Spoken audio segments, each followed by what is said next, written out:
Hello, my name is Daniel Naistadt, and this is Agness. We'd like to warmly invite you to our upcoming Shambhala online course entitled Deepening the Warrior Principles and Practices of Ashe. In this video intro, we'll provide some background to the course, explain how it'll be structured, and most importantly, what we hope you'll be able to gain from this study and practice journey. It's been nearly 50 years since the Dorje Drala first began his transmission of the Shambhala Terma teachings to us. Terma, or revealed treasure teachings, are a timely way in which the core principles and practices of awakening become updated to address circumstances and conditions of a particular time and place. But some questions remain. Have we truly discovered what makes these particular wisdoms so well suited to our modern era and needed at this time?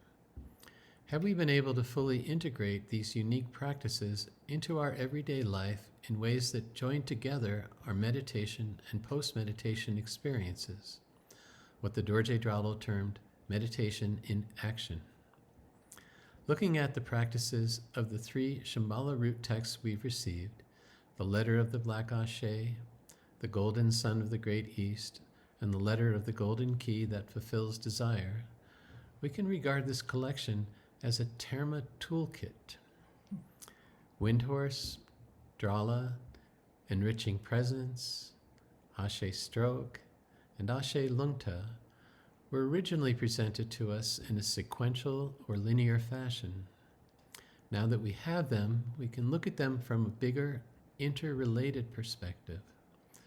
When each practice works with and supports the other, it allows us to experience an amplified power, what we might call a whole system of advanced daily practice, built of course on the foundation of our mindfulness awareness discipline. Using this perspective, we'll circle back to relearn, refresh, and deepen our study of the texts. We'll view these terma principles and practices as something like a central spine or pillar, and then interwoven around this spine are swirls of the enriching presence of our natural world and human society. This is one of the most unique aspects of the Shambhala teachings, that they're not simply a practice path, but they also include the creation of culture in the fullest sense, the culture and richness of our individual lives, our families, work, communities, art, celebrations, and the dynamic living culture of our natural elemental world. So Agness, please continue. Okay. Hello. So to continue, as we navigate through these worlds, we'll learn how to recognize and work with coincidence, but also the many forms of negativity and discontinuity we may encounter in these times of great challenge and overwhelm. Learning to ride these increasingly intense energetic winds, rather than being ridden by them, happens when we discover the magic of space and spaciousness. This is the union of space and energy, and this partnership will be the central theme, one of the central themes of this course. At first glance, the practices all seem to have an energetic basis. Windhorse, Drala, and Yun all work with energy and presence. But as meditators, we also know the central role of the breath and space. So we'll explore how space is the partner to energy. When energy is joined with spaciousness, our perception of the world gains clarity, perspective, and completeness. There will be specific reading assignments for each class, presentations on key principles, guided practices, discussions, videos, and a variety of after-class exercises and assignments to help integrate these principles and practices into our busy lives.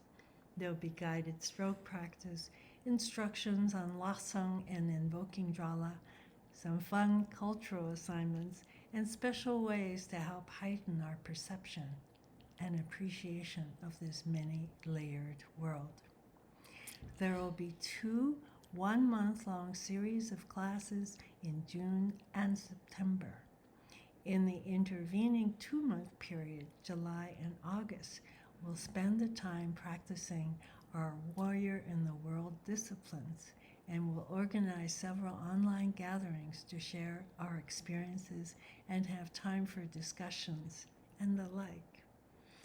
The Dorje Drala could have kept his brilliant and rather brief teaching career in the West, focused on his rich and comprehensive presentation of the 3-yana Buddhist path.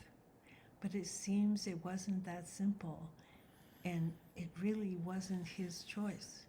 The Rigden Drala wisdom lineage gave him further assignments with termas that were made to be available at this time, our time, when a dark veil seems to be unfurling over much of society. We'd love for you to join us on this adventure, to dig in and unwrap, deepen and understand the reasons why it was so absolutely essential that teachings and practices were revealed at this time. Let's be diligent to preserve and pass on the inner essences that make these teachings not simply a sidebar to a 3-yana Buddhist path, but a timely, dynamic, and most importantly, a complete warrior's path. We hope to see you there. Thanks for watching. Bye.